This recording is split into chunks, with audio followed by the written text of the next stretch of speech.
Blood splattered my face as I yanked my sword from the belly of another guard. He crumbled to the hard marble of the palace hall. We had done it. After years of planning, guerrilla fighting, and laying down our lives, we finally had brought the Empire to the ground. I turned from the corpse and turned toward the window to watch the courtyard below. I saw him there, Alan Stonehollow, the hero of our rebellion. He had brought us together to fight the oppressive regime of the Empire. He now stood over the Emperor with his sword held high over his head. The old ruler cowered on the ground like the worm he was. The two were speaking to each other, but I was too far away to tell what they were saying. I had waited for years for this moment. I had watched my friends and my family die to the Empire's soldiers. Everyone I had ever loved now lie slaughtered in mass graves dotted through the country. Finally, I could watch as the vile excuse for a ruler would finally die at our rebellion's hands. I leaned against the windowsill as I waited for the moment for Stonehollow to strike. Faces of the fallen flashed in my mind as the hero's sword glinted in the sunlight. Finally, they would have their vengeance. But the hero's sword never struck true. Instead of lopping off the Emperor's head like he deserved, Alan instead lowered his blade. Dumbfounded, I watched as he turned and walked away. This couldn't be. We had come too far to stop now. I slammed my fist against the window, willing the man from afar to finally relieve my pain. Instead, he kept walking. I shook my head to snap myself back to reality and began a mad dash away from the window into the courtyard. The acid stench of blood and smoke filled my nostrils as I sprinted down the halls, dodging both my living comrades and the bodies of palace guards. I saw the same emotions of confusion reflected on my companions' faces. I reached the door to the courtyard just as Alan did. He barely glanced at me before I breathlessly spoke. "Why? Why is he not dead?" Alan looked up, seeming to be awoken from his thoughts. He managed a weak smile as he finally addressed me. "Amata, I figured you would be upset. Listen." "Upset?"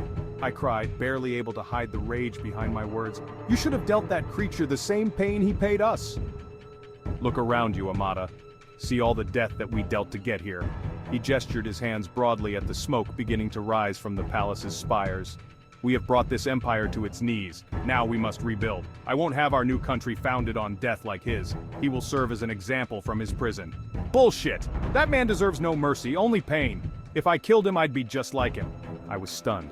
The whole world seemed to narrow to just me, the courtyard, the Emperor, and the supposed hero Alan Stonehollow. I thought of the myriad of Imperial agents we rebels had killed over the years. Those at my hand had been beaten, cut, and tortured to their end.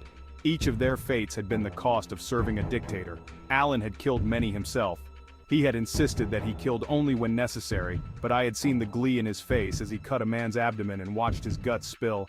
I did my best to steady my breathing and choked out each of my words. "Fine.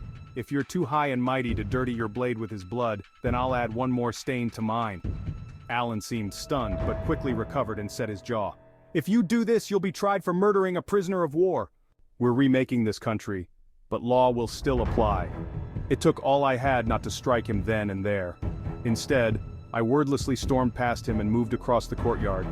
As I did so, I got a better look at the battle's leftover damage. This had once been a garden, a beautiful one at that. The flowers here had once stood resplendent in every color imaginable. Now they were all a deep and uniform crimson.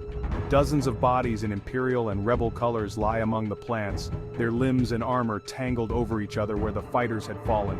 I could feel the eyes of the hero and our fellow rebels piercing my back as I approached the Emperor. Mere minutes ago, this palace had been drowned in the noises of men fighting. Their curses and death throes had been overwhelming. Now, an unsettling silence blanketed the area. I stepped forward to find the Emperor still cowering where he had been. He lay prostrate on the ground, his entire body shaking in fear. Now that I was closer, I could see how pathetic he really was. His age brought his skin the appearance of dried pigskin. His decrepit limbs looked barely able to his obscene golden bracelets and rings. He still had yet to look up from his bow since the hero had brought him to his knees. He was terrified now that his death was before him. Good. This man had ordered the deaths of everyone and everything I had known and loved. I gripped my sword with both hands and raised it over the man, the tip pointed down directly toward his neck. As I raised my blade high, I felt something in me.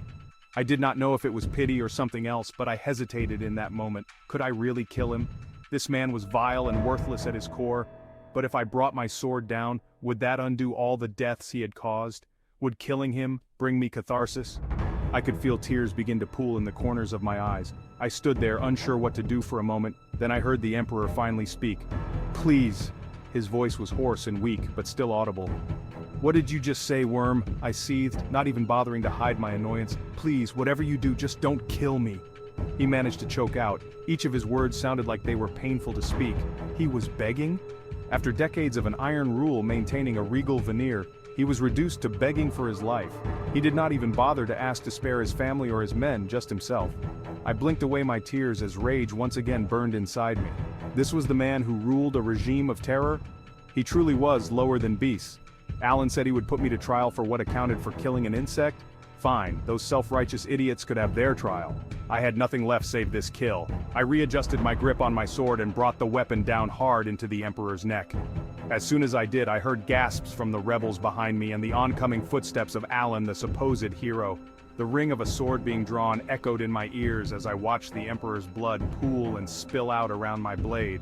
If I was going to be killed for getting the revenge I rightfully deserved, I wanted my last sight to be the bloody corpse of the man who brought me so much pain. In those moments I could do nothing more than revel in the death I had wrought. Would this truly make me no better than him? Credits. Written by author name, directed by director name, produced by producer name,